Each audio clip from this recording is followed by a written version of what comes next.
ദൈവത്തിന് മാത്രം ഉണ്ടാകട്ടെ. എൻ്റെ പേര് താമർകുമാരി എന്നാണ്. ഞാൻ ഇപ്പോൾ താമസിക്കുന്നത് മണ്ണന്തല, തിരുവനന്തപുരത്തിനടുത്ത് മണ്ണന്തല എന്ന സ്ഥലത്താണ് ഇപ്പോൾ താമസിക്കുന്നത്. എനിക്ക് ഇങ്ങനെ ഒരു അവസരം തന്ന ദൈവത്തെ ആദ്യമായി ശ്രദ്ധിക്കുന്നു. സാഹചര്യവും അവസരമൊക്കെ ഒരുക്കി തന്ന പാസ്റ്ററോടുമുള്ള നന്ദി അറിയിക്കുന്നു. പ്രിയപ്പെട്ട ദൈവങ്ങളോടും ദൈവങ്ങൾക്കായും ദൈവത്തെ വിശ്വസിക്കുന്നു. എൻ്റെ ഭർത്താവിൻ്റെ പേര് അൽഫോൺസൺ എന്നാണ്. 3 മക്കളുണ്ട്. ഒരു മോനും 2 മോളുമാണ്. മോനും മരുമോളും അധ്യാപകരാണ്. ഞങ്ങളോടൊപ്പം ഉണ്ട്. രണ്ടാമത്തെ മോള് കീഴിലാണ്, ഒരു കുടുംബമായിട്ട് അവിടെയാണ്. അവൾക്ക് ഒരു മോനുണ്ട്. മോള് നേഴ്സാണ്. ഇളയ മോള് അടുത്ത് നമ്മുടെ കുടുംബ വീട്ടിലാണ് താമസിക്കുന്നത്. അവൾക്ക് 2 മക്കളെ. അവൾക്ക് ഒരു പ്രൈവറ്റ് ജോലി ദൈവം കൊടുത്തു ഉപജീവനത്തിനായിട്ട്. ദൈവം അനുഗ്രഹിച്ചിരിക്കുന്നു മക്കളെ 3 പേരെ. എൻ്റെ മാതാപിതാക്കൾ, ഞാൻ ജനിച്ചു വളർന്നത് മിതിർമല എന്ന സ്ഥലത്താണ്. മിതിർമല എന്ന സ്ഥലത്താണ് ഞാൻ ജനിച്ചു വളർന്നത്. എനിക്ക് മാതാപിതാക്കളും 8 സഹോദരന്മാരുണ്ടായിരുന്നു. 7 സഹോദരന്മാർ, എന്നെയും കൂട്ടി 8. അപ്പം ഈ 7 സഹോദരന്മാരിൽ ഒരാൾ ദൈവവേല ചെയ്യുന്നു. ബാക്കിയുള്ളവർ 5 പേര് ദൈവരാജ്യത്തേക്ക് പോയി. ഇപ്പോൾ ഉള്ളത് 2 സഹോദരന്മാരും എൻ്റെ അമ്മയും ഉണ്ട്. അപ്പം ദൈവത്തെ അറിയാനിടയായ ഒരു സംഭവം, എൻ്റെ അപ്പൻ്റെ അമ്മയ്ക്ക് കുടുംബമായിട്ട് അമ്മച്ചിയും 2 മക്കളും അപ്പച്ചനുമായിട്ട് താമസിച്ച് വരവേ അമ്മച്ചിക്ക് ഇങ്ങനെ ഇടയ്ക്ക് വെച്ച് അവിടെ സുബോധം നഷ്ടപ്പെട്ട് ബോധാവസ്ഥയിലേക്ക് പോകുന്ന ഒരവസ്ഥ. അപ്പോൾ അവരെ പ്രവൃത്തിയൊക്കെ കണ്ടിട്ട് അവർക്ക് മനസ്സിലായത് സുബോധത്തോടെ അല്ല ഒന്നും ചെയ്യുന്നത്. അവർ ഹിന്ദുക്കളായിരുന്നു. ഹിന്ദു ദേശം എന്ന് വെച്ചാൽ അവിടെ ആ ദേശത്താണെന്നുണ്ടെങ്കിൽ ഒരു ക്രിസ്ത്യാനികൾ പോലും ഇല്ലാത്ത ഒരു ദേശം, ദൈവത്തെ അറിഞ്ഞിട്ടില്ലാത്തൊരു സ്ഥലം. അവിടെയാണ് അവർ താമസിച്ചു വന്നത്. അതെന്ന് വെച്ചാൽ ഒരു നാട്ടിൻപ്രദേശം, ഒരു സൈക്കിൾ പോലും പോകാത്ത ഒരു സ്ഥലം, ഒരു നാട്ടിൻപ്രദേശവും. അങ്ങനെ അപ്പച്ചനും ആ അമ്മച്ചിയും 2 മക്കളും, എൻ്റെ അപ്പനും എൻ്റെ കൊച്ചുപെണ്ണും താമസിച്ചു വരവേ അമ്മച്ചിക്ക് സുബോധം ഇല്ലാത്തവരും, അന്നത്തെ ഭാഷയിൽ പറഞ്ഞാൽ ഭ്രാന്തെന്ന് പറയും, ഭ്രാന്തിൻ്റെ അവസ്ഥയായി. അങ്ങനെ ചെയ്യുന്നതൊന്നും കൃത്യമായിട്ട് വേണ്ടതുപോലെ ഒന്നും ചെയ്യുന്നില്ല. അമ്മച്ചിക്ക് മാതാപിതാക്കളൊന്നുമില്ല, സഹോദരങ്ങളൊക്കെ ഉണ്ട്. അങ്ങനെയൊക്കെയാണ് ഒരു കുടുംബമായിട്ടൊക്കെ അങ്ങനെയൊക്കെ താമസിക്കുകയാണ്. അങ്ങനെ ആയപ്പോഴത്തേക്ക് കുറച്ചാൾ അവർ ഭക്ഷണമൊന്നും നേരെയൊക്കെ തയ്യാറാക്കി കൊടുക്കുന്നില്ല. മക്കളെ ശരിയാവുന്നില്ല എന്ന് കണ്ടപ്പോൾ അമ്മച്ചി ഉപേക്ഷിച്ച് പോയി. അമ്മച്ചി ഉപേക്ഷിച്ച് പോയപ്പോൾ പിന്നെ കുറച്ച് ബന്ധുക്കളൊക്കെ വന്നു അമ്മച്ചി സഹായത്തിനൊക്കെ നിന്നിട്ട് കൊടുക്കൽ. അമ്മച്ചിക്ക് തീരെ ആവശ്യതയാണ്, ശരിയാവില്ല എന്നുണ്ടപ്പോൾ അവർ കുറച്ച് ഒരു 2 മന്ത്രവാദികളെ കൊണ്ടുവന്നു. അവരെ മന്ത്രവാദം ചെയ്ത് ഇവിടെ ഭ്രാന്ത് മാറ്റാൻ വേണ്ടിയിട്ടുള്ള ശ്രമമായി ബന്ധുക്കളൊക്കെ കൂടെയാണ് ചെയ്തത്. അങ്ങനെ ശ്രമിച്ചുകൊണ്ടിരുന്ന സമയത്ത് ഈ മന്ത്രവാദികൾ വന്ന് ഒരു കുടില് കെട്ടി, ഒരു ചെറ്റപ്പര പോലെയൊക്കെ കെട്ടി അതിനകത്ത് അമ്മച്ചി എഴുതി മന്ത്രവാദം തുടങ്ങി കുറേ ദിവസം ഇങ്ങനെ കഴിഞ്ഞു പോയി. അവർ ചോദിച്ച പൈസയൊക്കെ കൊടുത്തിട്ടും ഈ അമ്മച്ചിക്ക് ഒരു വ്യത്യാസം വരുന്നില്ല.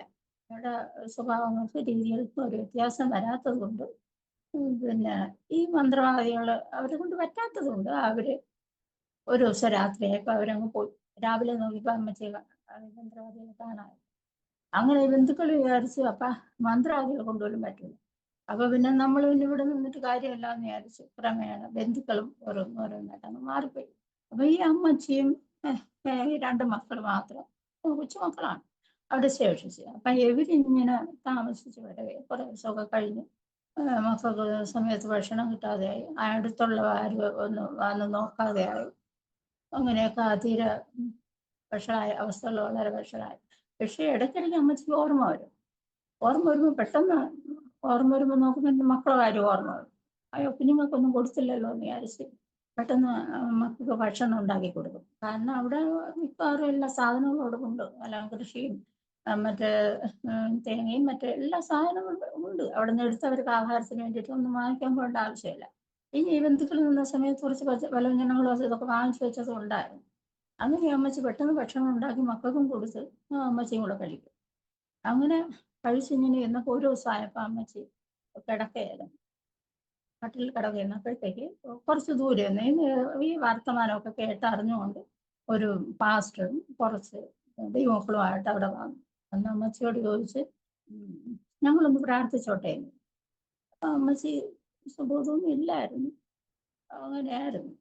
അപ്പോഴ് എന്തോ അമ്മച്ചി പറഞ്ഞ പ്രാർത്ഥിച്ചാട്ടെ എന്ന് പറഞ്ഞു. അങ്ങനെ അവരങ്ങോട്ട് ഡ്രമ്മൊക്കെ കൊണ്ടുവന്ന് കൊട്ടി അങ്ങോട്ട് പാട്ട് തുടങ്ങി.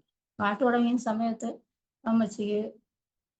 അമ്മച്ചിയുടെ അടുക്കൽ 2 ദൈവദൂതന്മാർ വന്ന് അവര് ഈ അമ്മച്ചിയുടെ ആത്മാവിനെ കൊണ്ടുവന്ന് ഒരു നദി കൊണ്ടുവന്ന് പിന്നെ കുളിപ്പിച്ചെന്നാണ് പറഞ്ഞത്. നല്ലതുപോലെ കുളിപ്പിച്ച അമ്മച്ചി. എൻ്റെ 17ാമത്തെ വയസ്സിലാണ് അമ്മച്ചി മരിക്കുന്നത്. അപ്പൊ ഈ കാര്യങ്ങൾ ഏകദേശമൊക്കെ എനിക്ക് പറഞ്ഞു തന്നിട്ടുണ്ട്. അപ്പൊ അമ്മച്ചിയെ കൊണ്ടുവന്ന് കുളിപ്പിച്ചിട്ട് അമ്മച്ചിയെ സ്വർഗരാജ്യത്തേക്ക് കൊണ്ടുപോയി. ദൈവരാജ്യത്തേക്ക് ചെന്നപ്പോ മേഘം, ആകാശം 2 സൈഡിലേക്ക് അങ്ങ് മാറി ഇവിടെ അകത്തേക്ക് പ്രവേശിച്ചു. അപ്പൊ ഈ അമ്മച്ചിയെ കൊണ്ടുപോയ സമയത്ത് ഈ 2 ദൈവദൂതന്മാർ ഭയങ്കര സന്തോഷത്തോടുകൂടിയാണ് കൊണ്ടുപോയത്. ഭയങ്കര സന്തോഷമായിരുന്നു അവർ കൊണ്ടുപോകാൻ. അവിടെ കൊണ്ടുവന്നപ്പോഴത്തേക്ക് അവിടെ ഇരുന്ന ഒരു വ്യക്തി, അമ്മച്ചി മുഖം നേരെ കണ്ടില്ല. ആ വ്യക്തി അമ്മച്ചിയുടെ പേരവിടെ എഴുതി, സ്വർഗത്തില് എഴുതിയിട്ട് പറഞ്ഞ് മോൾ അങ്ങ് പോകുന്നു. അപ്പോഴീ അമ്മച്ചി ഈ ദൈവദൂതന്മാർക്ക് ദുഃഖമായി. സന്തോഷിച്ചാണല്ലോ കൊണ്ടുപോയത്. അങ്ങനെ അവരെ അമ്മച്ചി തിരിച്ചു കൊണ്ടുവന്നപ്പോഴത്തേക്ക് അമ്മച്ചി വീട്ടിന്റെ മുകളിൽ വരെ വന്ന് അമ്മച്ചിക്ക് അറിയാം. ഇനി ശരീരത്തിൽ പ്രവേശിച്ച് എങ്ങനെയെന്ന് അമ്മച്ചിക്ക് അറിയാം. അപ്പൊ അമ്മച്ചി അവിടെ നിന്ന് എണീച്ചു കേട്ടില്ല. എണീച്ചപ്പോഴത്തുള്ള രംഗം എന്ന് പറഞ്ഞാൽ ഈ പാസ്റ്ററും ജനങ്ങളും ഒക്കെ അവർക്ക് ഇന്ന് കരയായിരുന്നു. പ്രാർത്ഥനയ്ക്ക് വന്നപ്പോ ഈ അമ്മച്ചി മരിച്ചു പോയല്ലോ എന്നുള്ള ദുഃഖമായിരുന്നു. അങ്ങനെ അമ്മച്ചി എണീച്ച് കാര്യമൊക്കെ പറഞ്ഞ് ഞാൻ ദൈവരാജ്യത്തിന് കൊണ്ടുപോയിരുന്നു, പോയിട്ട് ഞാൻ തിരിച്ചു വന്നതെന്നൊക്കെ പറഞ്ഞപ്പോൾ അവിടെ ഭയങ്കര സന്തോഷമായി. അങ്ങനെ ആ അമ്മച്ചി പിന്നെ ദൈവത്തെ അറിയാനിടയായി. അങ്ങനെയാണ് ദൈവത്തെ അറിയാനുള്ള ഒരു ഭാഗ്യം അവർക്ക് ലഭിച്ചത്, ദൈവം കൊടുത്തത്. അങ്ങനെ അതിന് ശേഷമാണ് ഈ അമ്മച്ചി 2 മക്കളെയും പഠിപ്പിച്ചത്. സ്കൂളിലയച്ചത് പഠിപ്പിച്ച് അപ്പോഴേ നല്ല വിദ്യാഭ്യാസമൊക്കെ കൊച്ചപ്പനെ ഏകദേശമൊക്കെ നല്ല വിദ്യാഭ്യാസം നല്ല പഠിക്കുമായിരുന്നു. എൻ്റെ അപ്പൻ പഠിക്കാൻ കുറവായിരുന്നു. എന്നാലും അന്നത്തെ സ്കൂൾ വിദ്യാഭ്യാസം തന്നെ നല്ല ഇതാണ്. എല്ലാ വിഷയത്തിനും ഉപയോഗിച്ചാൽ അവര് അടുത്ത ക്ലാസ്സിലൊക്കെ വിടുമല്ലോ. ഇപ്പോഴത്തെ അല്ല അപ്പൊ എല്ലാം അപ്പൻ ഏകദേശം എല്ലാം അറിയാം. അങ്ങനെ ഇത്തിരി വളർന്നപ്പോഴത്തേക്ക് പട്ടാളത്തിൽ നിന്നും അവർ വന്ന് എൻ്റെ അപ്പനെ കൊണ്ടുപോകാനായി വന്നപ്പോ അപ്പനെ ഒളിപ്പിച്ചിട്ട് പറഞ്ഞ് ഇല്ല ഇവിടെ ഇല്ല എന്ന് പറഞ്ഞു വിട്ടില്ല. പിന്നെ അത് കഴിഞ്ഞ് സ്കൂളിൽ പഠിപ്പിക്കാൻ വരണമെന്ന് പറഞ്ഞ് വിളിച്ചു, അതിനും പോയില്ല. വേറൊരു ജോലിക്ക് വിളിച്ചു, അതിനും പോയില്ല. അപ്പൊ അപ്പനും കൊച്ചപ്പൻ സെമിനാരിയിൽ പോയി പഠിച്ച് ഒരു ദൈവവേല ചെയ്യുന്നൊരു മനുഷ്യനായിട്ട് സഭാ ശുശ്രൂഷനായിട്ട് പോയി. അപ്പൊ എൻ്റെ അപ്പനാണെങ്കിൽ അങ്ങനെ സുവിശേഷകരായിട്ട് പോകാനായിട്ട് അപ്പനും തീരുമാനിച്ച സമയത്ത് അമ്മച്ചിയെ ദൈവം വിളിച്ച് മകളെ എന്നാണ് വിളിച്ചത്. നമ്മൾ മനുഷ്യർ വിളിക്കണേയും മക്കളെ എന്നൊക്കെ വിളിക്കും. അപ്പൊ ദൈവത്തിൽ വിളിച്ചത് മകളെ എന്ന് വിളിച്ചിട്ട് പറഞ്ഞു ആട് മേയ്ക്കുന്നവൻ പാൽ കുടിക്കുന്നു. അപ്പൊ 2 മക്കളും ദൈവവേലയ്ക്കായിട്ട് തീരുമാനിച്ചു. കാരണം പൈശാചികൻ അവരെ നിയന്ത്രിച്ച് അവർ ജീവിച്ചുകൊണ്ടിരുന്നതായ അവസ്ഥയിൽ ദൈവത്തിന്റെ കൃപ അവരിലേക്ക് വന്ന് അവര് ദൈവം പ്രാർത്ഥനയ്ക്ക് ശേഷമുള്ള ജീവിതവും കൂടെ 2 കൂടെ ഒത്തു നോക്കിയപ്പോഴത്തേക്ക് ഈ മക്കൾക്ക് മനസ്സിലായി ദൈവം ഇത് വാസ്തവമായി യഥാർത്ഥമായിട്ട് സത്യദൈവമെന്ന് അവർക്ക് മനസ്സിലായി. പിന്നീടുള്ള അമ്മച്ചിയുടെ ജീവിതമൊക്കെ കണ്ടപ്പോഴത്തേക്ക് അങ്ങനെ 2 പേരും ദൈവവേലയ്ക്ക് വേണ്ടിയിട്ട് തീരുമാനിച്ചു. അപ്പോഴാ എൻ്റെ അപ്പനെ വിളിച്ചിട്ട് ദൈവം പറഞ്ഞു, മകനെ ഒന്നുകൊണ്ട് ഭയപ്പെടേണ്ട, ഞാൻ നിന്നെ വീണ്ടെടുത്തിരിക്കുന്നു. അവസാനം വരെ എൻ്റെ അപ്പൻ ആ സെന്റൻസ് പറഞ്ഞു ഭയങ്കര ഒരു സന്തോഷിക്കുന്ന ഞാൻ കണ്ടിട്ടുണ്ട്. എൻ്റെ ദൈവം വിളിച്ചു ദൈവം എന്നോട് ഇങ്ങനെ പറഞ്ഞു എന്ന് പറഞ്ഞ് സന്തോഷിക്കാനായിട്ട് ഞാൻ കണ്ടു. അത് കഴിഞ്ഞിട്ട് അപ്പൻ ഒരു സുവിശേഷകരായിട്ട് കൊച്ചപ്പൻ മറ്റുള്ള വലിയ വലിയ സഭകളിലൊക്കെ പ്രവർത്തിക്കുന്ന ഒരു വ്യക്തിയായിട്ട് മാറി. അപ്പോൾ എൻ്റെ അപ്പൻ്റെ അത് കഴിഞ്ഞ് എൻ്റെ അപ്പൻ്റെ 25ാമത്തെ വയസ്സിലാണ് അപ്പൻ്റെ വിവാഹം. അപ്പോൾ അപ്പന് വിവാഹം കഴിഞ്ഞത് അമ്മയാണ് എൻ്റെ അമ്മ. അപ്പൊ അമ്മയ്ക്ക് അമ്മയില്ല.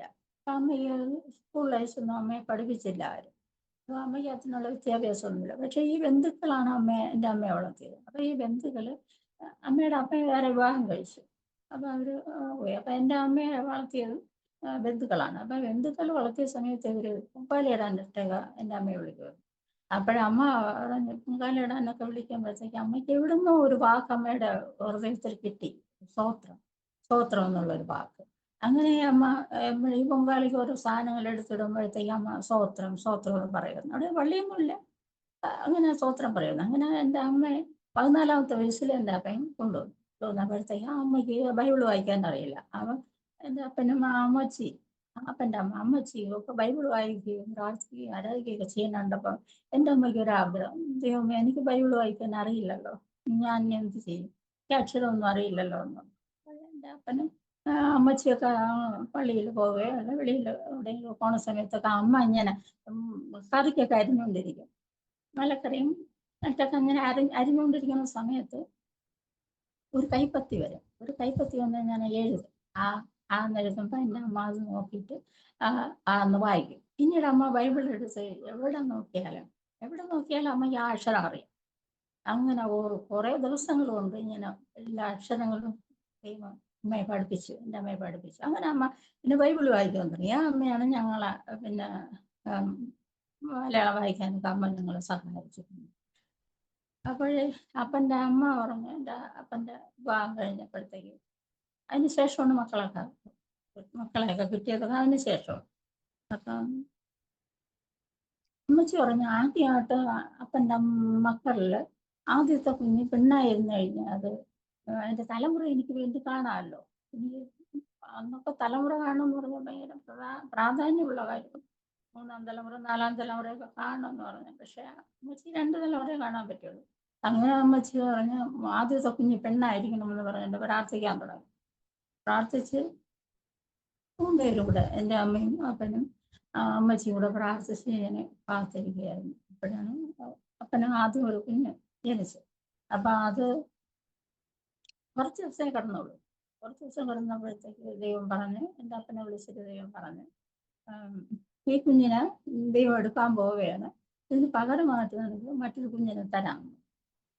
അങ്ങനെ ദൈവം അത് ദൈവം എടുത്തു. അപ്പം ഞാൻ ദൈവം എടുത്തിട്ട് പകരമായിട്ട് കൊടുത്തതാണ് എൻ്റെ 2-ാമത്തെ സഹോദരൻ. ആ 2-ാമത്തെ സഹോദരൻ പിന്നെ ഞാനിപ്പം ദൈവവേലയിൽ കഴിഞ്ഞ് ഇങ്ങനെ വിശ്രമിക്കുകയാണ്. സഭാ ശുശ്രൂഷനായിരുന്നു.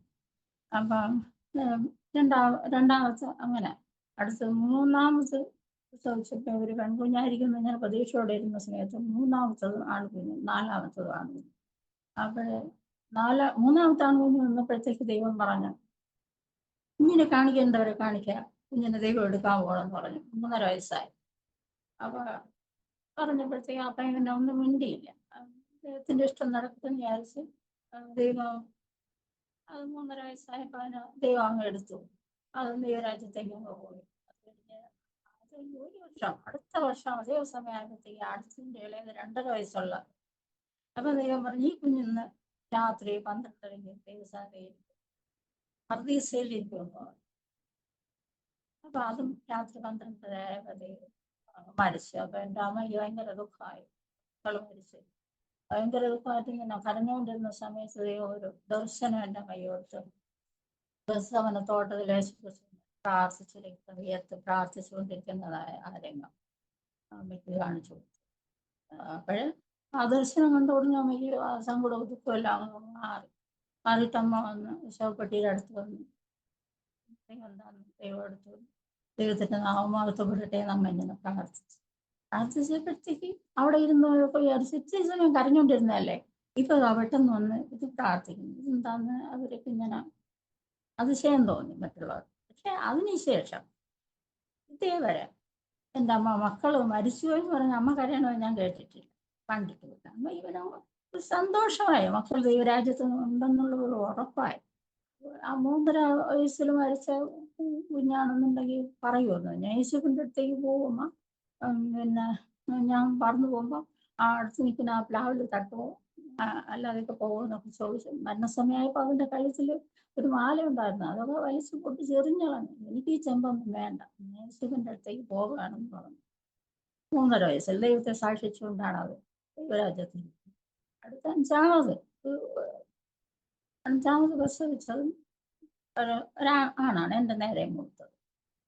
അപ്പൊ അത് 5 ആണായപ്പോഴത്തേക്ക് അവരൊക്കെ പ്രതീക്ഷ മങ്ങി. ഒരു പെൺകുഞ്ഞിനെ കിട്ടാൻ പോണില്ലായിരിക്കും വിചാരിച്ച് അങ്ങനെ പ്രാർത്ഥിച്ചുകൊണ്ട് അടുത്ത് 6ാമതാണ് എൻ്റെ ജനനം. അത് കഴിഞ്ഞ് എൻ്റെ ഇളയത് രണ്ട് പേര്. എൻ്റെ ഇളയത് സഹോദരൻ, അതിൻ്റെ ഇളയത് 8ാമത്തെ ആള് ജനിക്കുന്ന വയറ്റിൽ വെച്ചാൽ മരിച്ചത്. അങ്ങനെ പിന്നീട് ഞങ്ങള്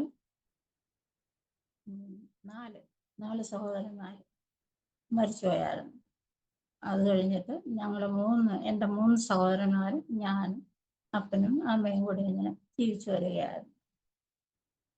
അത് കഴിഞ്ഞ് ചെറുതിലെ എൻ്റെ കുഞ്ഞിലെയുള്ള സംഭവം പറയുകയാണെന്നുണ്ടെങ്കിൽ, എൻ്റെ ജനനം കഴിഞ്ഞിട്ട് എനിക്ക് ഒരു ദിവസമൊക്കെ അറിയിച്ചു വന്നപ്പോഴത്തേക്ക് പിന്നെ ഭയങ്കര ചിരി എന്ന് പറഞ്ഞാൽ എനിക്ക് അറിഞ്ഞൂടാ, എനിക്ക് ചിരി നിർത്താൻ പറ്റില്ല. ചിരിച്ചങ്ങ് തളർന്നു പോകുന്നൊരവസ്ഥയാണ്. കാരണം എൻ്റെ ഉള്ളിനൊക്കെ മുഴുവൻ അങ്ങ് ചിരി കൊണ്ട് നിറച്ചതുപോലെയുള്ള ഒരനുഭവം ഉണ്ട്.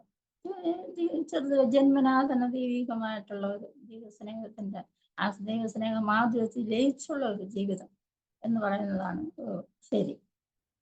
അത് കഴിഞ്ഞ് എൻ്റെ അപ്പനാണെങ്കിൽ എപ്പോഴും ഇങ്ങനെ പാടിയും പ്രാർത്ഥിച്ച് ഒക്കെ. അപ്പന് എല്ലാ കൃപാവരങ്ങളും ദൈവം കൊടുത്തിട്ടുണ്ട്. വിവിധങ്ങളായ ഭാഷാവരങ്ങൾ, രോഗശാന്തി വരം, ഇങ്ങനെയൊക്കെ അനേക വരങ്ങളെല്ലാം ദൈവം അപ്പന് കൊടുത്തിട്ടുണ്ട്. പിന്നെ ഇടയ്ക്കിടയിൽ ദൈവം വിളിച്ച് സംസാരിക്കും. അങ്ങനെയൊക്കെയുള്ള ഒരു ജീവിതമാണ് എൻ്റെ അപ്പൻ്റെ ജീവിതം. അങ്ങനെ എൻ്റെ വിദ്യാഭ്യാസം എന്ന് പറഞ്ഞു കഴിഞ്ഞാൽ 10ാം ക്ലാസ് വരെ ഞാൻ വീട്ടിൽ നിന്നാണ് പഠിച്ചത്. അങ്ങനെ അപ്പം ഇപ്പോൾ ഒരു പാട്ട് കഴിയുമ്പോൾ മറ്റൊരു പാട്ട് ഇങ്ങനെ പാടിക്കൊണ്ടേയിരിക്കും. ഇപ്പോൾ അങ്ങനെ എനിക്ക് എൻ്റെ 3 സഹോദരന്മാർക്കൊക്കെ ഇഷ്ടം പോലെ ഒരുപാട് പാട്ടുകൾ ഞങ്ങൾക്ക് പഠിക്കാനായിട്ട് കഴിഞ്ഞു. അങ്ങനെ അപ്പം ഇങ്ങനെ എപ്പോഴും ഇങ്ങനെ പാടിക്കൊണ്ടിരിക്കുന്ന സമയത്ത് വീട്ടിൻ്റെ ആ അന്തരീക്ഷം എന്ന് പറഞ്ഞൊരു ശാന്തമായ അന്തരീക്ഷമാണ്.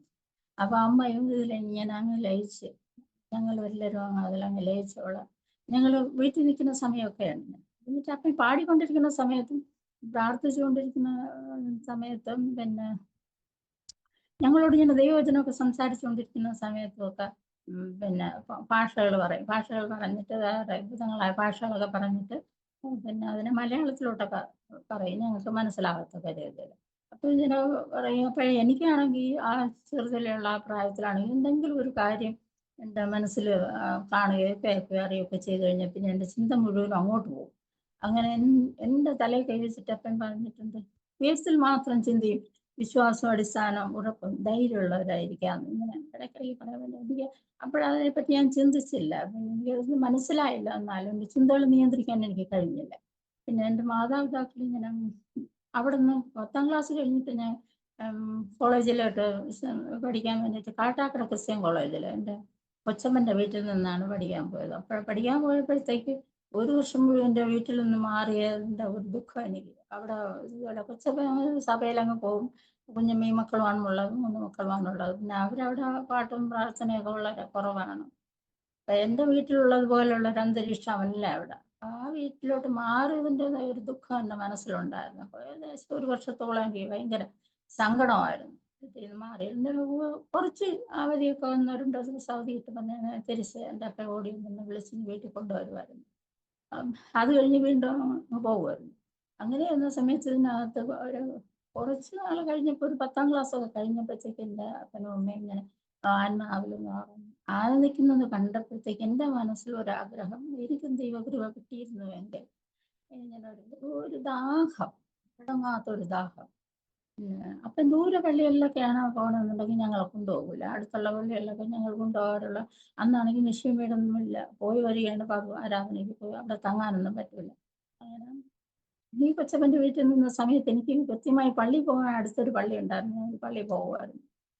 ഭയങ്കര ഒരു ആർത്തിയായ ഒരു ദാഹം, അടങ്ങാത്തൊരു ദാഹം. എനിക്കും ദൈവകൃപ കിട്ടിയിരുന്നെങ്കിൽ ദാഹം. പക്ഷെ ഞാൻ അതിനു വേണ്ടി ഉപവസിക്കുകയോ പ്രാർത്ഥിക്കുകയോ ഒന്നും ചെയ്തില്ല. പക്ഷെ ദൈവം 17ാമത്തെ വയസ്സിൽ ദൈവത്തിൻ്റെ പരിശുദ്ധാത്മാവ് എൻ്റെ ഹൃദയത്തിലേക്ക് വന്നു. അപ്പോൾ അതിന് ശേഷമുള്ള ഒരു ജീവിതം, അത് ഒരു പ്രത്യേകതയാണ്. പിന്നെ ഞാൻ ഇങ്ങനെ പിന്നെ ഈ ദൈവകൃപ എനിക്ക് തന്നതിൻ്റെ അതോടൊപ്പം തന്നെ എന്നോട് സംസാരിക്കുന്ന ഒരു ശബ്ദവും, സംസാരിച്ച് എന്നെ നിയന്ത്രിക്കുന്ന ഒരു ശബ്ദം. പിന്നെ ദർശനങ്ങൾ, എനിക്ക് ആവശ്യമായ ദർശനങ്ങളൊക്കെ ദൈവം തന്നു.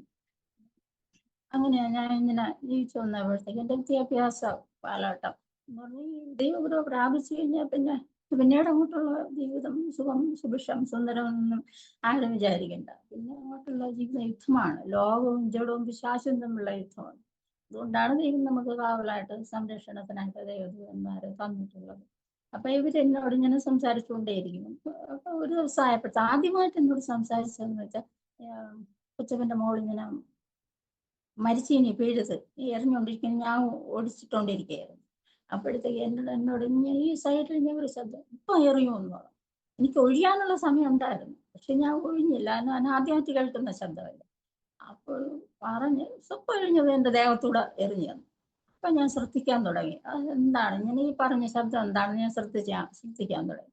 പിന്നെ എൻ്റെ ചിന്തകളൊക്കെ ഇങ്ങനെ മാറിപ്പോകുമ്പോഴത്തേക്ക് ആഹാ അതേപ്പറ്റി ഒന്നും ചിന്തിക്കണ്ട, ഇങ്ങനെ പറയും. പിന്നെ ഓരോ കാര്യങ്ങളും ഇങ്ങനെ അന്ന് മുതൽ ഇന്ന് വരെ ദൈവം നടത്തുന്നു നയിക്കുന്നു. അപ്പൊ ഈ ഇടയ്ക്ക് വെച്ച് ഞങ്ങളെ പള്ളിയിൽ നിന്ന് ബൈബിൾ വായിക്കാനായിട്ട് 3 മാസം കൊണ്ട് ബൈബിൾ വായിക്കണമെന്ന് പറഞ്ഞു. അങ്ങനെ ബൈബിൾ വായിക്കാനായിട്ട് ഞാൻ വായിച്ചുകൊണ്ടിരുന്ന സമയത്ത് ഇങ്ങനെ എൻ്റെ ഉത്സാഹത്തോടെ ഈ ബൈബിൾ വായിക്കുന്നത് കണ്ടപ്പോഴത്തേക്ക് ദൈവം ഇങ്ങനെ എന്നോട് പറഞ്ഞു, രാവിലെയും വൈകുന്നേരം പ്രാർത്ഥിക്കണം, ഉച്ചയ്ക്കും പ്രാർത്ഥിക്കണം, സന്ധ്യാപ്രാർത്ഥനയും വേണം. ഇങ്ങനെ പറഞ്ഞു. ഉച്ചയ്ക്കുള്ള പ്രാർത്ഥനയും സന്ധ്യാപ്രാർത്ഥനയും ചിലപ്പോഴൊക്കെ മുടങ്ങാറുണ്ട്. അതുകൊണ്ടാണ്. അപ്പം നമ്മൾ ഏതെങ്കിലും ഒരു കാര്യത്തിന് വേണ്ടി നമ്മൾ ഉത്സാഹിക്കുമ്പോൾ ദൈവം നമ്മളെ പ്രോത്സാഹിപ്പിക്കുന്നു. തിരുവചനങ്ങൾ എന്തെങ്കിലും ഞാൻ വേറെ എന്തെങ്കിലുമൊക്കെ ഫോണൊക്കെ ഒരു പ്രാവശ്യം എടുത്ത് നോക്കി എന്നോട് പറഞ്ഞു, നീ തിരുവചനം ധ്യാനിക്കുന്നില്ലേ? ഞാൻ പിന്നെ മാറ്റി വെച്ചു. ഈ ഒരു പ്രാവശ്യം ഒരു കാര്യം പറഞ്ഞു കഴിഞ്ഞാൽ പിന്നെ അത് ആവർത്തിക്കില്ല. പിന്നെ ആ സമയമാകുമ്പോൾ നമ്മൾ പിന്നെ ഓർത്തോളും, നമുക്ക് ഓർമ്മ വരും. അങ്ങനെ എൻ്റെ 17ാമത്തെ വയസ്സിൽ ദൈവകൃപ പ്രാർത്ഥനയ്ക്ക് ശേഷമാണ് ബൈബിള് എത്ര വായിച്ചാലും എത്ര സമയം വായിച്ചാലും എനിക്ക് മതി വരില്ല, വായിച്ചുകൊണ്ടേയിരിക്കുന്നൊരവസ്ഥ.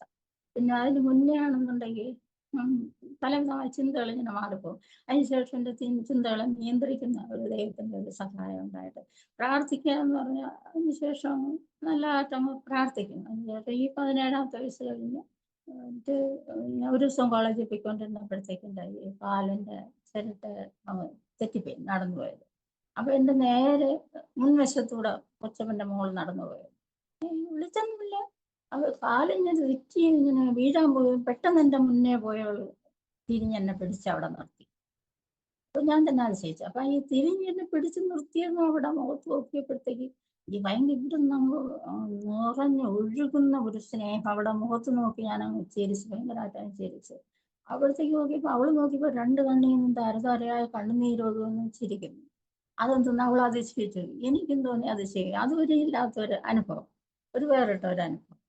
അങ്ങനെ അതാണ് ദൈവം നമ്മുടെ ഉള്ളിലേക്ക് വരുമ്പോഴുള്ള ഒരവസ്ഥ എന്ന് പറഞ്ഞാൽ ഒരു സന്തോഷം, വലിയ ഒരു സ്നേഹം ഇങ്ങനെ ഉള്ളിനകത്ത് നിറഞ്ഞ് വെളിയിലോട്ട് ഒഴുകുന്ന ഒരവസ്ഥയാണ് ദൈവത്തോട് ആവശ്യം കഴിഞ്ഞാൽ. പ്രാർത്ഥിക്കായിരുന്നു കഴിഞ്ഞാൽ നമ്മൾ അടുത്തെന്നൊരു ചിന്തയാണ്. ഞാൻ എൻ്റെ തിരിച്ച് എനിക്ക് ഈ കാലിൻ്റെ വേദനയും പ്രയാസവും കൊണ്ട് എനിക്ക് കോളേജിലെ സമയത്ത് പോകാൻ പറ്റിയില്ല. നോട്ടില്ലാതെയായി പോയി, ഒരു ഗൈഡ് പോലും ഇല്ലാതെയായി. പിന്നെ വിദ്യാഭ്യാസം പിന്നെ ഒരു മേലോട്ട് കൊണ്ടുപോകാൻ എനിക്ക് പറ്റിയില്ല. കാലിൻ്റെ വേദന കൊണ്ട് പിന്നെ പലവിധ ചികിത്സകളിലൊക്കെ ഞാൻ വീട്ടിൽ പോകുന്നു. വീട്ടിൽ വന്ന സമയത്ത് ഞാൻ പ്രാർത്ഥിച്ചുകൊണ്ടിരിക്കുമ്പോഴത്തേക്ക്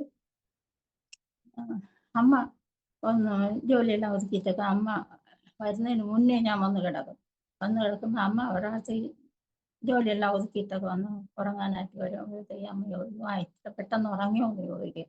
അപ്പൊ ഞാൻ ഉറങ്ങില്ല, ഉറങ്ങാതെ കിടക്കുകയാണ്. എന്നിട്ട് ഈ അമ്മ പ്രാർത്ഥിച്ചിട്ടൊക്കെ അമ്മ കിടന്നതിന് ശേഷം ഞാൻ എണീറ്റിരുന്ന് പ്രാർത്ഥിച്ചുകൊണ്ടിരിക്കുന്നു എന്ന് വെച്ചാൽ അന്നൊക്കെ പ്രാർത്ഥിച്ചുകൊണ്ടിരുന്നത് ആരോടുമില്ലാതെയുള്ള ഒരു പ്രാർത്ഥനയായിരുന്നു. ദൈവത്തേക്ക് നോക്കി പ്രാർത്ഥിക്കണം അങ്ങനെയൊന്നുമില്ല. ഞാനങ്ങ് പ്രാർത്ഥിച്ചുകൊണ്ടിരിക്കും.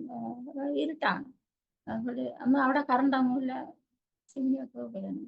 ഇങ്ങനെ പ്രാർത്ഥിച്ചുകൊണ്ടിരുന്നതായ സമയത്ത് പ്രാർത്ഥിച്ച് തീരും. എത്ര സമയം പ്രാർത്ഥിക്കുന്നു എനിക്കറിയില്ല. പ്രാർത്ഥിച്ച് തീർന്നു കഴിയുമ്പോഴത്തേക്ക് ഞാൻ എന്നെ ഞാൻ ശ്രദ്ധിക്കും. ആമേൻ പറഞ്ഞിട്ട് എന്നെ ഞാൻ ശ്രദ്ധിക്കുമ്പോൾ ഒരു പനി പോലെ എനിക്ക് തോന്നും. അപ്പോൾ ഞാൻ പിന്നെ എൻ്റെ കൈ പതിയെ നനച്ച് നോക്കും. ഞാൻ അവിടെ ഉണ്ടോ എന്നറിയാനായിട്ട്. അപ്പൊ എനിക്ക് മനസ്സിലാവും ഞാൻ ഇവിടെ ഉണ്ട് എന്ന് മനസ്സിലായി ഞാൻ അങ്ങ് കിടന്നുറങ്ങും. ചില ദിവസങ്ങളിൽ ഞാൻ ഉറങ്ങിപ്പോവും. അമ്മ പ്രാർത്ഥിച്ച് തീരുന്നതിന് മുന്നേ ഞാൻ ഉറങ്ങിപ്പോവും. അപ്പോൾ എൻ്റെ വലത് കാലിൻ്റെ തള്ളവിരലിൽ പതിയെ ഒന്ന് തട്ടും. തട്ടുമ്പോൾ ഞാൻ പെട്ടെന്ന് ഉണരും. എന്നിട്ട് പ്രാർത്ഥിച്ചില്ലല്ലോ എന്ന് വിചാരിച്ച് പിന്നെ ഞാൻ എണീറ്റിരുന്ന് ഞാൻ പ്രാർത്ഥിക്കുമായിരുന്നു. അപ്പോഴ് അപ്പൊ ഈ ഹൃദയത്തിനകത്ത് ഇങ്ങനെ ഈ ദൈവസ്നേഹം ഇങ്ങനെ നിറഞ്ഞിങ്ങനെ ഒഴുകുന്ന ഒരവസ്ഥ. അപ്പൊ അതിൽ നിന്ന് ഞാൻ മനസ്സിലാക്കി യേശുക്രിസ്തു ക്രൂശിലായിരുന്ന സമയത്ത് ഇങ്ങനെ ഈ ആ ഹൃദയത്തിൽ നിന്നുള്ള ആ വാത്സല്യ സ്നേഹം ഇങ്ങനെ വെളിയിലോട്ട് ഒഴുകിക്കൊണ്ടിരുന്നത് കൊണ്ടാണ് യേശുക്രിസ്തു മറ്റുള്ളവർക്ക് വേണ്ടിയിട്ട് ഞാൻ ശത്രുക്കൾക്ക് വേണ്ടിയിട്ടും ഒക്കെ പ്രാർത്ഥിച്ച് പിതാവേ ഇവർ ചെയ്യുന്നതെന്ന് അറിയായതുകൊണ്ട് ഇവരോട് ക്ഷമിക്കണമെന്ന് യേശുക്രിസ്തുവിനെ അങ്ങനെ അങ്ങോട്ട് ആത്മാർത്ഥമായിട്ട് പ്രാർത്ഥിക്കാൻ കഴിയും. നമുക്കും അതേ അവസ്ഥയാണ് ദൈവം തന്നിരിക്കുന്ന ഹൃദയത്തിൽ നിറഞ്ഞ് കവിയുന്നതായ ആ, സ്നേഹം സ്നേഹം, സന്തോഷം, സമാധാനം, ദീർഘക്ഷമ, കോപമൊന്നും വരില്ല. ആരെങ്കിലും ഒക്കെ കണ്ടു കഴിഞ്ഞാൽ നമുക്കെതിരെ ഇപ്പോൾ ഒരാൾ വരികയാണ്, നമ്മൾ വളരെ ഉപദ്രവിച്ചിട്ടുള്ള ഒരാളാണ്, ദ്രോഹിച്ച് വിഷമിപ്പിച്ചിട്ടുള്ള ഒരാൾ നമുക്കെതിരെ വരികയാണെങ്കിൽ അവർ ചെയ്ത കാര്യങ്ങളൊന്നും അപ്പോൾ ഓർമ്മ വരില്ല. ഓർമ്മ വരാൻ പകരം അവരെ നോക്കി നമ്മൾ ആത്മാർത്ഥമായിട്ട് അങ്ങ് ഒരു സന്തോഷം ശരി ഉള്ളിനകത്ത് ഇങ്ങനെ ബന്ധുവാണല്ലോ ഇങ്ങനെ ഒരു സന്തോഷം നമ്മുടെ ഉള്ളിൽ നിന്ന് വരും. അവർ പറഞ്ഞിട്ടുള്ള കാര്യങ്ങളൊന്നും ഓർമ്മ വരില്ല, ഉപദ്രവിച്ചിട്ടുള്ള ഒന്നും ഓർമ്മ വരില്ല. എപ്പോഴും ചിരിയും സന്തോഷമൊക്കെ ആയിരിക്കും. അത് കഴിഞ്ഞ് പിന്നെ എൻ്റെ വിദ്യാഭ്യാസമൊക്കെ മുടങ്ങി. പിന്നെ ഒരു വീഴ്ചയിൽ വീണ്ടും എൻ്റെ കാലിന് സുഖമില്ലാതെ പിന്നെ കുറേ നാൾ പിന്നെ എനിക്ക് കുറച്ച് ദിവസം പിന്നെ എനിക്ക് എണീക്കാനും നടക്കാനും ഒക്കെ വയ്യാത്തൊരവസ്ഥയായിപ്പോയി. അങ്ങനെ ഇരുന്ന സമയത്ത് അതിൽ നിന്ന് പിന്നെ ദൈവം എന്നെ ഇവിടെ വെച്ചു. എനിക്ക് സുഖം തന്നു. എൻ്റെ വിവാഹമായി. എൻ്റെ 25-ാമത്തെ വയസ്സിൽ എൻ്റെ വിവാഹമായി. അപ്പോഴേ സമയത്ത് ഞാൻ പലരുമൊക്കെ ചോദിച്ചു കൊടുക്കല് ഇവിടുന്ന് ചേട്ടൻ വന്ന് വിവാഹം ഉറപ്പിച്ചതിന് ശേഷം സ്വപ്നങ്ങൾ എനിക്ക് ദർശനങ്ങൾ ദൈവം തരും. എനിക്ക് ആവശ്യമായ ദർശനങ്ങൾ ദൈവം തരുമായിരുന്നു. അപ്പോഴേ ഈ ചേട്ടൻ ഇങ്ങനെ എമ്പറാട്ട് മദ്യപിച്ചുകൊണ്ട് ഞാൻ വരും. മദ്യപിച്ചുകൊണ്ട് വന്നിട്ട് എന്നെ ഉദ്രവിക്കാനായിട്ടൊക്കെ ഉള്ള ഒരു ദർശനങ്ങൾ ഞാൻ കാണും. അപ്പൊ എനിക്ക് ഭയങ്കര സങ്കടമായൊരു മദ്യപാനി ആയിരിക്കുമല്ലോ. അപ്പൊ എൻ്റെ അവസ്ഥ എന്താവും? മദ്യപാനി എന്ന് കേട്ടാൽ എനിക്ക് ഭയമാണ്. അല്ല എൻ്റെ വീട്ടിലാരും മദ്യപിക്കാറില്ലല്ലോ. അങ്ങനെ ഞാൻ വളരെ ഭയത്തോടെയൊക്കെ ഞാൻ എന്നെ പ്രാർത്ഥിച്ചു. എൻ്റെ സഹോദരന്മാർ 3 സഹോദരന്മാരുണ്ട്, അവരോട് പറയുന്നില്ല, പറയാൻ പറ്റിയില്ല എന്നുള്ളതാണ് സത്യം. അമ്മയോടും പറഞ്ഞു. നിരന്തരം ഇങ്ങനെ കണ്ടോണ്ടേയിരുന്നു കുടിച്ചോണ്ട് തന്നെ ശ്രദ്ധിക്കുന്നതും വല്ലാത്ത അവസ്ഥയൊക്കെ ഇങ്ങനെ കണ്ടോണ്ടിരുന്നു. തന്നെ എൻ്റെ അപ്പനോട് പറഞ്ഞപ്പം ഞാനിങ്ങനെ സ്വപ്നം കാണുന്നുണ്ട്, ഇങ്ങനെ കാണുന്നുണ്ട്, എന്താണെന്ന് ചോദിച്ചു. അറിയില്ല, എൻ്റെ മക്കൾക്ക് അങ്ങനെയൊന്നും സംഭവിക്കില്ല എന്ന്. അപ്പൊ എൻ്റെ ആ വിശ്വാസം കൊണ്ടൊക്കെ അങ്ങനെയൊന്നുമില്ല. പിന്നെ എനിക്ക് സത്യം പറഞ്ഞാൽ പിന്നെ എനിക്ക് ആരോടും അതിനെ പറ്റി ഞാൻ പറഞ്ഞില്ല. പിന്നെ ഞാൻ ദൈവത്തോട് പറയാൻ തുടങ്ങി, ചോട്ടാ അങ്ങനെ ഒരു അവസ്ഥയാണെന്നുണ്ടെങ്കിൽ, അങ്ങനെ ഒരു ജീവിതമാണെങ്കിൽ ഞാൻ ഭയപ്പെടുന്നു, എനിക്കത് വേണ്ട. അല്ലെന്നുണ്ടെങ്കിൽ ഞാൻ അവിടെ തന്നെ ആ വീട്ടിൽ ഫാൻസിൽ തന്നെ ഞാൻ പോകണമെന്നുണ്ടെന്നുണ്ടെങ്കിൽ ദൈവം ഒരു ആ സ്വഭാവത്തിൽ നിന്ന് വിടുതൽ തന്നെ, ആ സ്വഭാവം മാറ്റി തന്നെ, അല്ലാതെ എനിക്കവിടെ പോകാൻ കഴിയില്ല എന്ന് പ്രാർത്ഥിച്ചു. അത് കഴിഞ്ഞ് അത് എൻ്റെ വിവാഹം നടന്നു കൂടെ വന്നു. കുറച്ചാൾ കഴിഞ്ഞപ്പോഴത്തേക്കാണ് അറിയുന്നത് വാസ്തവമായിരുന്നു, ഭർത്താവ് മദ്യപിക്കുമായിരുന്നു. പക്ഷെ അതിന് ശേഷം ഞാൻ വന്നതിന് ശേഷം ഞാൻ എൻ്റെ വീട്ടിൽ വെച്ച് ദൈവമേ മദ്യപാനമുണ്ടെങ്കിൽ അത് മാറ്റി തരണമെന്ന് ഞാൻ പ്രാർത്ഥിച്ചുകൊണ്ടേയിരുന്നു. അത് കഴിഞ്ഞ് ഇവിടെ വന്നതിന് ശേഷവും ഞാൻ ഇങ്ങനെ പ്രാർത്ഥന തുടർന്നുകൊണ്ടേയിരുന്നു. അപ്പൊ ഒരു ദിവസം പോലും പിന്നെ മദ്യവെച്ചില്ല. ഞാൻ ഇവിടെ വന്നതിന് ശേഷം ഒരു ദിവസം പോലും ഞാൻ മദ്യവെച്ചിട്ടില്ല. പക്ഷെ കൂട്ടുകാരൊക്കെ പറഞ്ഞു നിന്നിപ്പം ശരിയാക്കി തരൊക്കെ കാണിച്ചു തരാം, നീ മദ്യപാനമൊക്കെ ഉപേക്ഷിച്ചോ എന്ന് പറഞ്ഞ് അവർ കുടിക്കാനായിട്ടും മദ്യപിക്കാനായിട്ടൊക്കെ കൊണ്ടുപോയവർ പറഞ്ഞു. എനിക്കിപ്പോൾ ആവശ്യത്തിനുള്ള സമാധാനമുണ്ട്, എനിക്കത് മതി. എനിക്കിനിപ്പോൾ ആ മദ്യം കുടിച്ചിട്ടുള്ള സമാധാനവും സന്തോഷമൊന്നും എനിക്ക് വേണ്ട. അങ്ങനെ പരിപൂർണമായിട്ട് ദൈവം അതിൽ നിന്ന് വിടുവിച്ചു. എൻ്റെ കഴിവൊന്നും അല്ല, ദൈവം വിടുവിച്ചു മദ്യപാനത്തിൽ നിന്ന്. പിന്നെ ഇതേവരെ 36 വർഷമായി ഞാനിവിടെ വന്നിട്ട് ഇതേവരെ പിന്നെ ചേട്ടൻ മദ്യപിച്ചിട്ടേ ഇല്ല. ഇടയ്ക്ക് അന്ന് ആ സമയത്ത് കുറച്ച് പുകവലി ഉണ്ടായിരുന്നു. പക്ഷെ അത് പിന്നീട് ഒരു പനിയൊക്കെ വന്നപ്പോഴത്തേക്ക് അതിൽ നിന്നൊക്കെ അതൊക്കെ ഉപേക്ഷിച്ച് അങ്ങ് മാറി.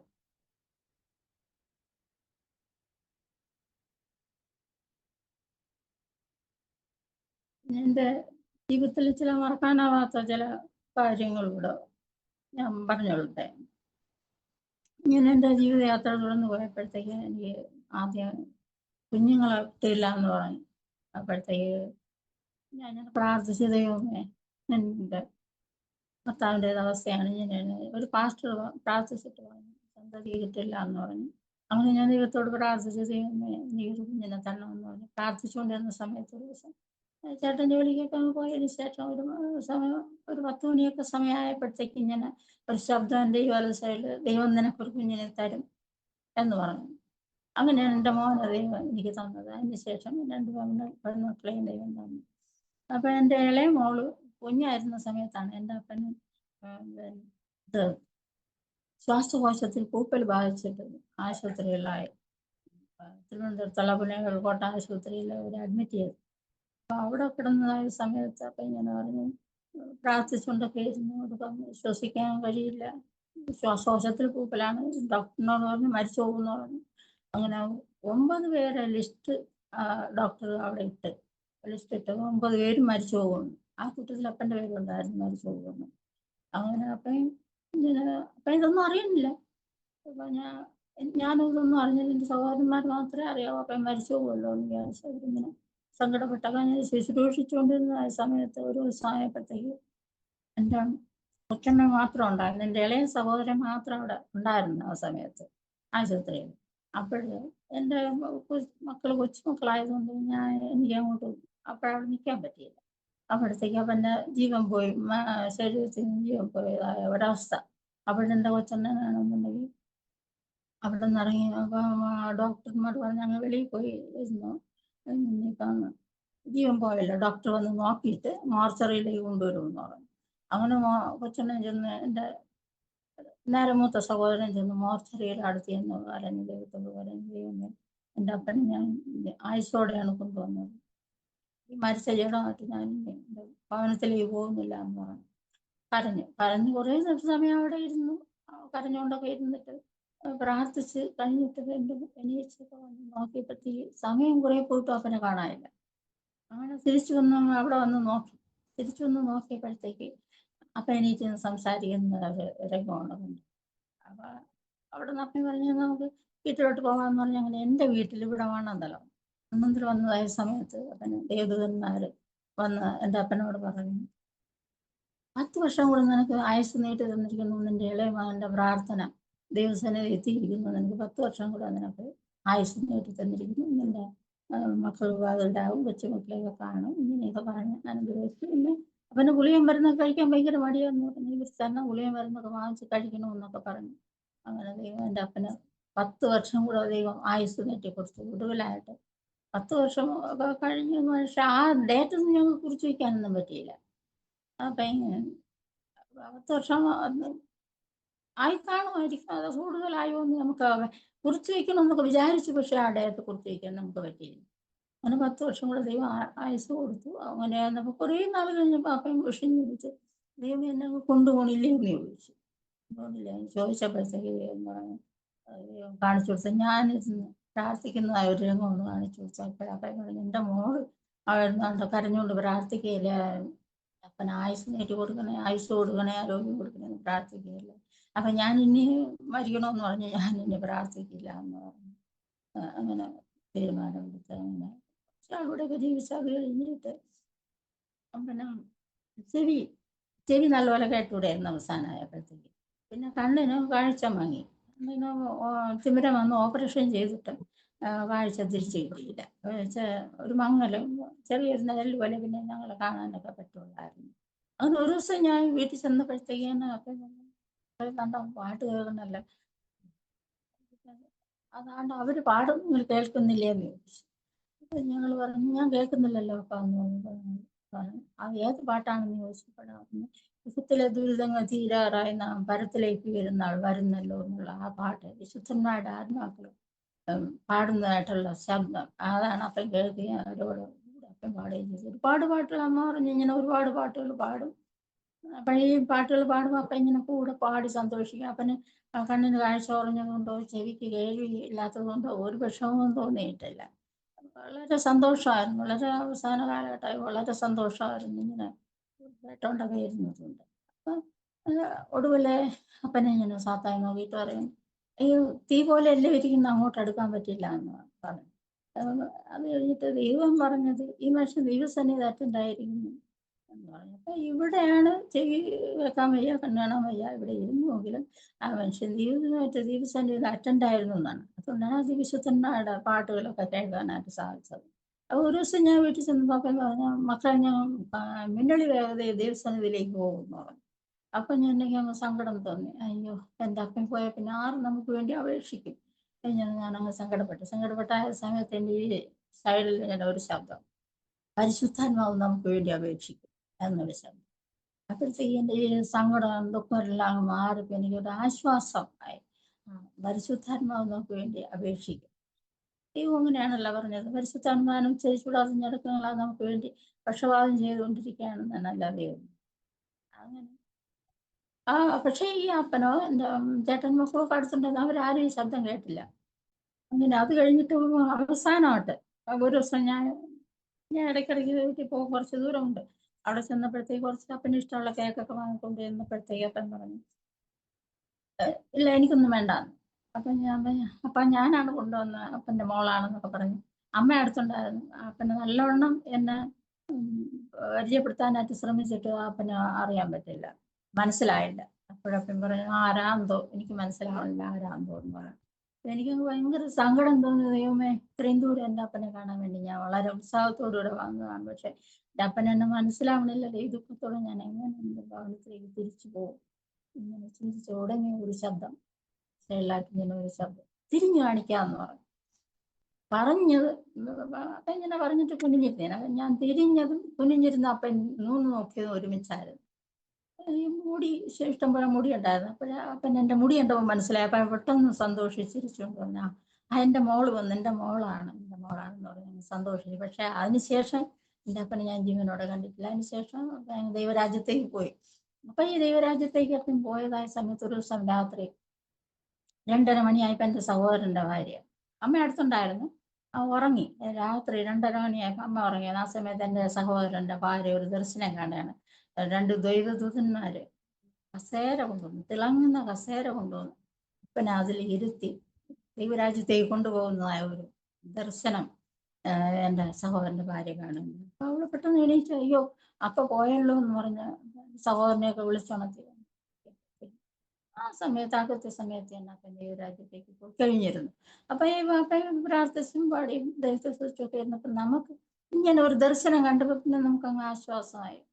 എല്ലാവരോടൊക്കെ പറഞ്ഞപ്പോൾ ഞങ്ങൾക്ക് ആശ്വാസം, അപ്പൻ ദൈവരാജ്യത്ത് പോയല്ലോ എന്ന് ഉള്ളൊരാശ്വാസമായി. അപ്പം ഈ അപ്പന് ആശുപത്രിയിലായിരുന്ന അപ്പന് അസുഖമായിട്ട് കൊല്ലനാർക്കോട്ട ആശുപത്രിയിൽ അഡ്മിറ്റ് ചെയ്ത് ശ്വാസകോശത്തിൽ പൂപ്പൽ ബാധിച്ച് അതെല്ലാം ദൈവം സൗഖ്യമാക്കി തിരിച്ചു വന്ന് 10 വർഷം ജീവിച്ചു. അപ്പൊ അന്ന് പ്രാർത്ഥിച്ചതാ എൻ്റെ സഹോദരൻ, എൻ്റെ നേരെ മൂത്ത സഹോദരി. സുഖമില്ലാതെയൊക്കെ ആയി, ഒരു മരത്തിൽ നിന്നൊക്കെ വീണ് കൈ വിറയിലൊക്കെ അങ്ങനെ കുറച്ച് ആള് തീരെ ആവശ്യതയിലായിട്ട് ഇപ്പം മരിച്ചുപോയി. അപ്പം കൊച്ചനെ ദൈവരാജ്യത്തേക്ക് പോയി. കാരണം ഞാൻ ഇങ്ങനെ അവന് വയ്യാതെ ഇങ്ങനെ ഇരുന്ന് ആ സമയത്ത് ഞാൻ ഇങ്ങനെ വളരെ എനിക്ക് ഭയങ്കര സങ്കടമായിരുന്നു. കാരണം എനിക്കാൻ പോയി പഴയ കടാരോഗിയായിപ്പോയി, വിറയിലൊക്കെ വന്നു. അപ്പോൾ ഞാൻ ഇങ്ങനെ കരഞ്ഞപ്പോഴത്തേക്ക് എനിക്കൊരു ദർശനം തന്നിങ്ങനെ വെള്ള വസ്ത്രം ധരിച്ചുകൊണ്ട് എൻ്റെ കൊച്ചനെ ഇങ്ങനെ വളരെ ഉയരെ നിൽക്കുന്നതായിട്ടൊരു ദർശനം ദൈവം. അങ്ങനെ അവനും ദൈവരാജ്യത്തേക്ക് പോയി. ദൈവം അവനെ കൊണ്ടുപോയി. അങ്ങനെ എൻ്റെ 5 സഹോദരന്മാരും എൻ്റെ അപ്പനും ദൈവരാജ്യത്തിൽ. ഞങ്ങൾ 2 സഹോദരൻ, എൻ്റെ 2 സഹോദരന്മാരും, എൻ്റെ മൂത്തത് ഒരാളും എൻ്റെ ഇളയതൊരാളും, ഞാനും ദൈവരാജ്യത്തിൽ. ഞാനിപ്പോൾ ഇവിടെ ഉണ്ട്. സോറി, ഞാനിപ്പോൾ ഇവിടെ ഉണ്ട്. ഞങ്ങൾ ഏത് സമയം മരിച്ചാലും ദൈവരാജ്യത്തിൽ പോകുന്നില്ല. പ്രത്യാശ ദൈവം ഞങ്ങൾക്ക് തന്നിരിക്കുന്നു. നമ്മളിപ്പം 90 വയസ്സ് കഴിഞ്ഞു, ശ്വാസം മുട്ടിൻ്റെ ബുദ്ധിമുട്ടുണ്ട് എങ്കിലും അമ്മയും ദൈവവചന വായനയും പ്രാർത്ഥനയും അങ്ങനെ കഴിഞ്ഞു പോവുകയാണ്. അപ്പം ഇങ്ങനെ ഇരുന്ന സമയത്തതിൻ്റെ ഇടയിൽ ഒരു ദിവസമായപ്പം ഇവിടെ വെച്ച് എൻ്റെ അമ്മാവിയമ്മയും നാത്തൂനും കൂടെ പ്രാർത്ഥിച്ചുകൊണ്ടിരുന്നതായ സമയത്ത് അപ്പൊ എൻ്റെ നാത്തൂൻ പറഞ്ഞു, നീ എന്താണ് നീ ഇങ്ങനെ പ്രാർത്ഥിക്കുന്നത്, ദൈവമുഖത്തേക്ക് നോക്കി പ്രാർത്ഥിക്കാമെന്ന് പറഞ്ഞു. അപ്പൊ ഞാൻ ഇങ്ങനെ എൻ്റെ കണ്ണുകൊണ്ട് ഞാനിങ്ങനെ കരുതി നോക്കി ദൈവമുഖത്തേക്ക് നോക്കാനായിട്ട് ഇങ്ങനെ കരുതി നോക്കിയപ്പോഴത്തേക്ക് എനിക്ക് കാണാൻ പറ്റുന്നില്ല, ദൈവമുഖത്തേക്ക് എനിക്ക് നോക്കാൻ പറ്റുന്നില്ല. അങ്ങനെ ഞാൻ പ്രാർത്ഥിച്ചുകൊണ്ട് ഞാൻ എൻ്റെ ആത്മീയ കണ്ണുകൊണ്ട് ഞാൻ ഇങ്ങനെ പരതി ദൈവമുഖത്തെ ഇങ്ങനെ തെരഞ്ഞുകൊണ്ടിരുന്ന ആ സമയത്ത് ഒരു കൈ എൻ്റെ നേരെ ഇങ്ങനെ നീട്ടി. ആ കയ്യിൽ ഇങ്ങനെ ഒരു വര പോലെയാണ്, കയ്യിലൂടെ ഇങ്ങനെ ഒരു വര പോലെ ഉള്ള ഒരു കൈ ഇങ്ങനെ എന്നെ തൊടാൻ വരുന്നതായിട്ട് ഇങ്ങനെ കണ്ട്. അത് കഴിഞ്ഞിട്ട് അപ്പോഴെനിക്കൊന്നും തോന്നിയില്ല. അത് കഴിഞ്ഞിട്ട് ആ മുഖം ഒരു സൈഡിൽ വല സൈഡിൽ ഇങ്ങനെ ചെരിഞ്ഞ കണ്ണുകൾ അടച്ച ഒരു മുഖമാണ്, മനോഹരമായത്. പിന്നെ ഇതുപോലെ ഒരു മനുഷ്യനും ഇതുപോലെ ഇത്രയും ഐശ്വര്യമുള്ള ഒരു മുഖം ഇല്ല എന്ന് പറഞ്ഞാൽ പടത്തിൽ കാണും പോലെയൊന്നും അല്ല. വിജയം പോലും വരച്ച് ഒപ്പിക്കാൻ പറ്റില്ല മനുഷ്യനും, അത്രയും മനോഹരമായിരുന്നു ആ മുഖം. അപ്പോൾ ഇങ്ങനെ കണ്ടപ്പോൾ അത് കഴിഞ്ഞിട്ട് അതങ്ങ് മാഞ്ഞിട്ട് പെട്ടെന്ന് വിലാപ്പുറമാണ് കണ്ടത്. വിലാപ്പുറം എന്ന് പറഞ്ഞാൽ ആ കൈയുടെ ഇടത് സൈഡിലെ കൈയുടെ അവിടെ തൊട്ടിഞ്ഞ് വയറ് വര കോടാലി കൊണ്ട് പറ്റിയതുപോലുള്ള ഒരു മുഖമാണ്. സാധാരണ പടത്തിലൊക്കെ കുത്ത് വന്നതുപോലെയല്ല. അപ്പോൾ ആ സമയത്ത് ഞാൻ അങ്ങ് തകർന്നു പോയെന്ന് പറഞ്ഞാൽ എനിക്ക് ഭയങ്കരമായിട്ട് ഒരു അവസ്ഥ, അപ്പോഴത്തെ അവസ്ഥയെന്ന് പറഞ്ഞാൽ അത് വിവരിക്കാൻ കഴിയാത്തൊരവസ്ഥയെന്ന് പറഞ്ഞാൽ ദുഃഖം, ഭയങ്കരമായ അഗാധമായ ദുഃഖം ഹൃദയത്തിനകത്ത് നിറഞ്ഞങ്ങ് കണ്ണുനീരങ്ങ് ധാരധാരയായി ഒഴുകിക്കൊണ്ടിരിക്കുകയാണ്. അതുപോലെ തന്നെ അതോടൊപ്പം തന്നെ ഈ നിറഞ്ഞ സ്നേഹം, ദൈവത്തോടുള്ള ഒരു സ്നേഹം നിറഞ്ഞങ്ങ് ഒഴുകുന്നൊരവസ്ഥ. അതോടൊപ്പം തന്നെ ഈ നിറഞ്ഞ് കവിയുന്നൊരു നന്ദി, സന്തോഷമല്ല അപ്പോഴും, നന്ദിയും സ്നേഹവും ദുഃഖവും ഇത് മൂന്നും ഒരേപോലെ നിറഞ്ഞ് ഒഴുകുന്നൊരവസ്ഥ. വളരെ നേരം ആ മുഖത്തേക്ക് നോക്കുകയും ദൈവം ഞാൻ കണ്ടത്. അതിനുശേഷം ഇപ്പോഴേ ആ സമയത്ത് ഞാൻ പ്രാർത്ഥിച്ചാൽ ആ മുഖത്ത് നോക്കുമ്പോൾ അതേ അവസ്ഥയാണ് എനിക്കുണ്ടാകുന്നത്. അപ്പൊ ഈ ലോകത്തിൽ വെച്ച് നമുക്ക് ഇങ്ങനെ ഈ ദുഃഖവും നിറഞ്ഞ സ്നേഹവും നിറഞ്ഞ നന്ദിയും ഇങ്ങനെ നമ്മളിങ്ങനെ ഒഴുകിക്കൊണ്ടിരിക്കുന്ന ഒരവസ്ഥ. നമ്മൾ പ്രിയപ്പെട്ടവരെ, നമ്മൾ ദൈവരാജ്യത്തേക്ക് പോകും. അവിടെ ചെല്ലുമ്പോൾ ആ ദൈവം താൻ നമ്മുടെ കണ്ണുനീരെല്ലാം തുടച്ചു കളയും. അപ്പോഴവിടെ ചെല്ലുമ്പോഴത്തേക്ക് ഈ കണ്ണുനീരിന് പകരം നമുക്ക് അവിടെ ദൈവം തരുന്ന അനുസരണമാണ്. നമ്മളവിടെ ദൈവത്തോട് അനുസരണത്തോടെ, നന്ദിയോടെ, സ്നേഹത്തോടെ നമ്മൾ ദൈവത്തോടൊപ്പം വസിക്കും. അതിനു വേണ്ടിയിട്ട് നമ്മളെല്ലാവരും ഒരുങ്ങണം. നമ്മൾ പ്രത്യാശയോടെ നാട്ടു ദൈവം നമ്മളെല്ലാവരെയും ദൈവം സഹായിക്കട്ടെ എന്ന് പ്രാർത്ഥിക്കുന്നു. പിന്നെ എൻ്റെ ഒരു മറക്കാനാവാത്തൊരു സംഭവം എന്ന് പറഞ്ഞു കഴിഞ്ഞാൽ എൻ്റെ അപ്പൻ്റെ ഒരു ബന്ധു എൻ്റെ അപ്പൻ്റെ കൂടെ വളരെ ഉത്സാഹിച്ച് ദൈവാലയത്തിൽ കൂടെ പോകുമായിരുന്നു. ഹിന്ദുക്കളെല്ലാം ഹിന്ദുക്കളായിരുന്നു, കുറച്ചു പേരൊക്കെ ക്രിസ്ത്യാനികളായി. അപ്പോൾ അപ്പൻ ഇങ്ങനെ മരണസമയമായപ്പോഴത്തേക്ക് എൻ്റെ അപ്പൻ ചോദിച്ചു, ദൈവമേ ഈ മനുഷ്യൻ എന്നോടൊപ്പം വളരെ ഉത്സാഹിച്ച സന്തോഷത്തോടുകൂടെ ദൈവാലയത്തിലേക്ക് വന്നുകൊണ്ടിരുന്ന ഒരു മനുഷ്യനാണ്, ഇപ്പൊ ഈ മനുഷ്യൻ മരിച്ചില്ല, ഈ മനുഷ്യൻ്റെ ആത്മാവ് എവിടെയാണ് ചോദിച്ചപ്പോഴാണ് ദൈവം പെട്ടെന്ന് ഞാൻ കാണിച്ചു കൊടുത്തു. എൻ്റെ അപ്പനെ കാണിച്ചു കൊടുത്ത അപ്പൻ്റെ മാമനാണ്. അപ്പൊ ഒരു തോർത്ത് ഉടുത്തിട്ടുണ്ട്, രണ്ട് കയ്യിലും രണ്ട് പിശാചുക്കൾ പിടിച്ചു. അപ്പൂപ്പൻ ഇങ്ങനെ ഒരു തടം പോലെ ഒരിട വഴിയിലൂടെ ഇങ്ങനെ കൊണ്ടുപോവുകയാണ് രണ്ട് പിശാചുകൾ. അപ്പൊ ആ അപ്പൂപ്പൻ രണ്ട് കൈ കൊണ്ട് കുടയുകയാണ്, ഇതല്ല വഴി ഇതല്ല വഴി എന്ന് പറഞ്ഞ കുടയുകയാണ്. പിശാച് ഇങ്ങനെ അന്ധകാരത്തിലേക്ക് പിടിച്ചു കൊണ്ടുപോകുന്നതായ ഒരവസ്ഥയാണ്. അതുകൊണ്ട് പാമ്പ് എത്ര വടം കുഴിച്ചാലും പാമ്പ് തന്നെയാണ്. അതുകൊണ്ട് മരണശേഷവും ഒരു പാവിയായിട്ട് മരിച്ചു കഴിഞ്ഞാൽ മരണശേഷവും പാവി തന്നെയാണ്. അതുകൊണ്ട് നമ്മളിവിടെ വെച്ച് മരിച്ചവർക്ക് വേണ്ടിയിട്ട് പ്രാർത്ഥിച്ചിട്ടൊന്നും കാര്യമില്ല, ഒരു പ്രയോജനവുമില്ല എന്നാണ് എൻ്റെ അഭിപ്രായം. അതുകൊണ്ട് നമ്മൾ ഇവിടെ വെച്ച് തന്നെ നമ്മൾ ദൈവത്തെ സ്വീകരിക്കുക, സത്യദൈവത്തെ ദൈവത്തെ പ്രാപിച്ച് ദൈവത്തിൻ്റെ രക്തത്താൽ നമ്മുടെ ഹൃദയങ്ങളെ കൈകൾ പ്രാപിച്ച് നമ്മളൊരു വിശുദ്ധ ജീവിതം നയിക്കുക. എന്നാൽ പരിശുദ്ധനായ ദൈവത്തോടൊപ്പം പരിശുദ്ധമായ ഒരു അന്തരീക്ഷത്തിൽ പരിശുദ്ധമായ ഒരു ജീവിതം നയിക്കാനായിട്ടുള്ള ഒരുക്കമാണ് നമ്മൾ നടത്തേണ്ടത്. അതിന് വേണ്ടിയിട്ട് നമ്മുടെ എല്ലാവരെയും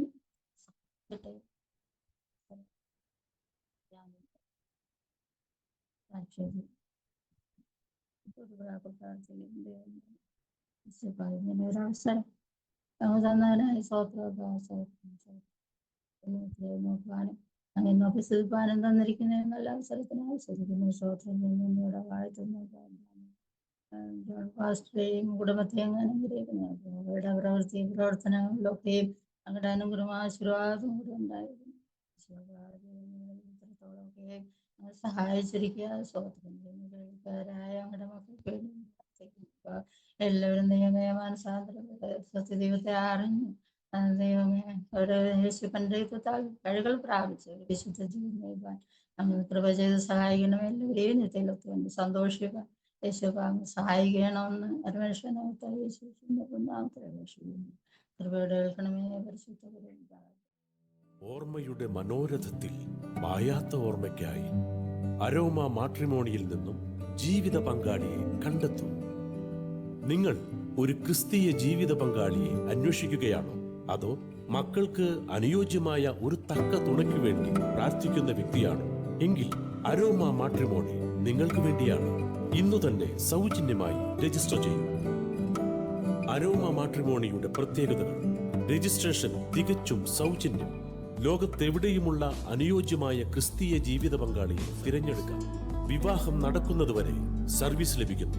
ഏറ്റവും ചെറിയ പാക്കേജുകളും തിരഞ്ഞെടുക്കാം. അരോമ മാട്രിമോണി നിങ്ങൾക്കായി ഒരുക്കുന്നു വിവാഹം പരമാനന്ദം. Email aroma matrimony2020@gmail.com.